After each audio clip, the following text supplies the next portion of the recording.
Tribün Sesi kanalına hoş geldiniz arkadaşlar. Yine bomba gibi bir gündemle karşınızdayız vallahi. Kusura bakmayın. Biraz transfer dedikodusu, biraz kulis bilgisi. Yani kafalar karışık ama hepsini masaya yatıracağız şimdi. Kongreler, gidenler, gelenler. Neler oluyor neler. Hemen konuya dalalım. Şöyle bir like atalım arkadaşlar hazır başlamışken. Kanala da abone olmayı unutmayın. Destekleriniz önemli bizim için. Aynen öyle. Gündem çok sıcak gerçekten. Özellikle Fenerbahçe'deki o belirsizlik, transferleri nasıl etkileyecek acaba? Galatasaray ve Beşiktaş'ta durum ne? Gelin bakalım. Yani kaynaklar ne diyor? Önemli noktaları sizin için bir toparlayalım. Abi Fenerbahçe'de ortalık yangın yeri resmen. Kongre olacak mı olmayacak mı Eylül diyorlar, imza toplandı diyorlar. Bu belirsizlik takımı nasıl etkiliyor sence? Yani Mourinho kalacak mı gidecek mi? Hatta yeni hoca kim olacak sesleri bile var. Kaynaklar diyor ki Mourinho'nun tazminatı tam 10,5 milyon euroymuş. Bu işi bayağı kilitliyor galiba. Ne diyorsun bu işe? Kesinlikle. Yani bu belirsizlik transfer sürecini direkt baltalıyor. Yönetim kim olacak? Hoca kim olacak?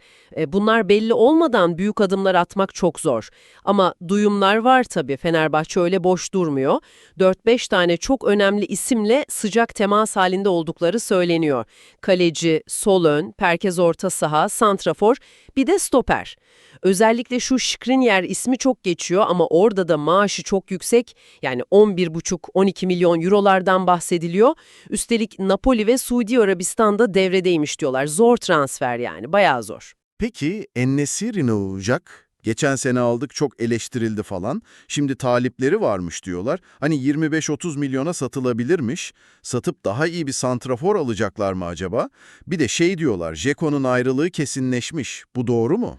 Dzeko'nun ayrılığı kesinleşmiş bilgisi var kaynaklarda, evet, o bilgi doğru. En-Nesyri konusunda da evet, talipler olduğu ve iyi bir teklif gelirse, yani yönetimin satmaya sıcak bakacağı konuşuluyor. Ama işte yine aynı noktaya geliyoruz. Kongre ve hoca durumu netleşmeden transferde öyle son imzalar atılmaz kolay kolay. Gelelim Galatasaray'a. Orada da Osimhen konusu var. Ne oldu o iş? Adam Türkiye'de sadece Galatasaray'da oynamak istiyormuş ama Juventus ve Arabistan'dan da teklifler varmış. Kalır mı gider mi?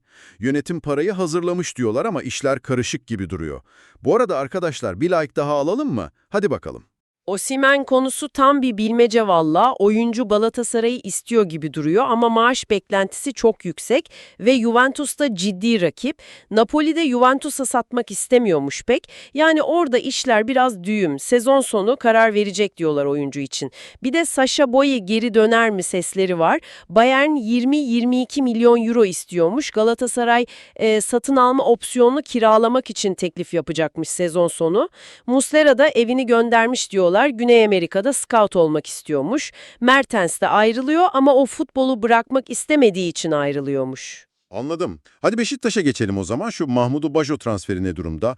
Oyuncuyla anlaşılmış diyorlar. Kulübüyle de 3 milyon euroya anlaşılmış. Ama peşinat ve taksit konusu çözülmeyi bekliyormuş.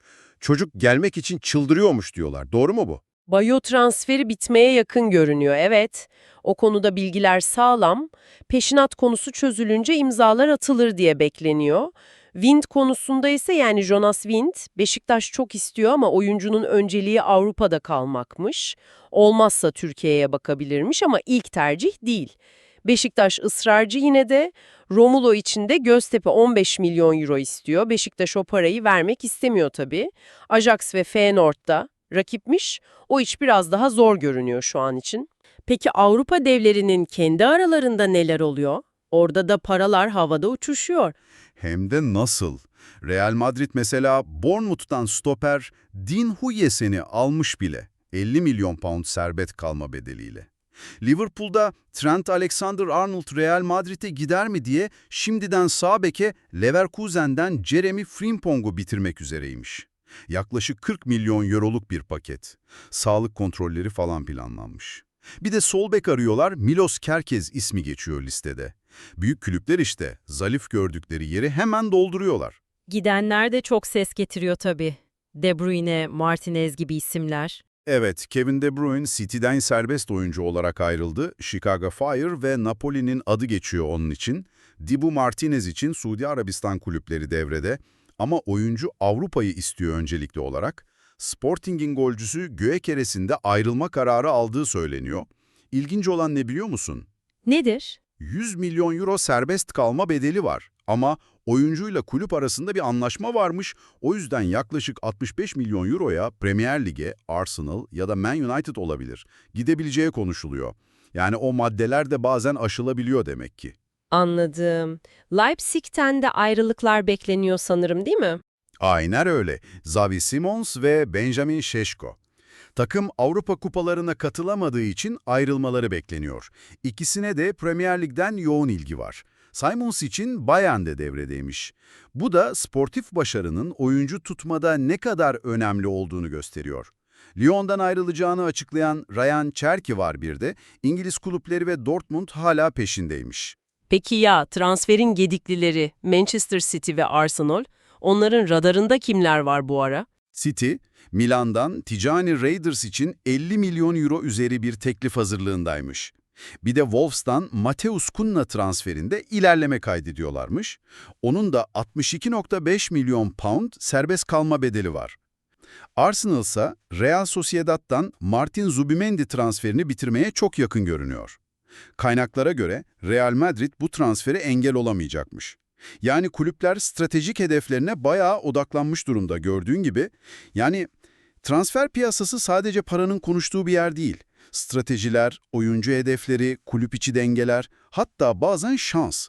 Hepsi iç içe geçmiş çok katmanlı bir yapı. O milyonlarca euroluk etiketlerin arkasındaki asıl motivasyonları anlamak resmi tamamlıyor aslında. Kesinlikle öyle. Çok karmaşık bir dünya. Peki sence, bütün bu tabloya baktığımızda transfer piyasasının yönünü asıl belirleyen güç ne? Avrupa devlerinin harcadığı o 100 milyonlarca euro mu? Yoksa Turkcell gibi yerel sponsorlukların getirdiği yeni kaynaklar mı? Ya da işte Gyökeres'in kulübüyle yaptığı o özel anlaşma veya Osimhen'in kişisel tercihleri gibi bireysel faktörler mi daha ağır basıyor? Vallahi gündem bitmiyor arkadaşlar. Fenerbahçe'de sular durulmuyor. Galatasaray ve Beşiktaş transferde bayağı hareketli. Bakalım önümüzdeki günler ne getirecek? Kanala abone olup videoyu beğenirseniz bize süper destek olursunuz. Yorumlarınızı da bekliyoruz mutlaka. Sizce bu transferlerden hangileri gerçekleşir? En çok kimi takımınızda görmek istersiniz? Yazın bakalım. Unutmayın, yani transfer dönemi çok dinamik. Bugün konuştuğumuz isimler yarın başka takıma imza atabilir, her an her şey olabilir.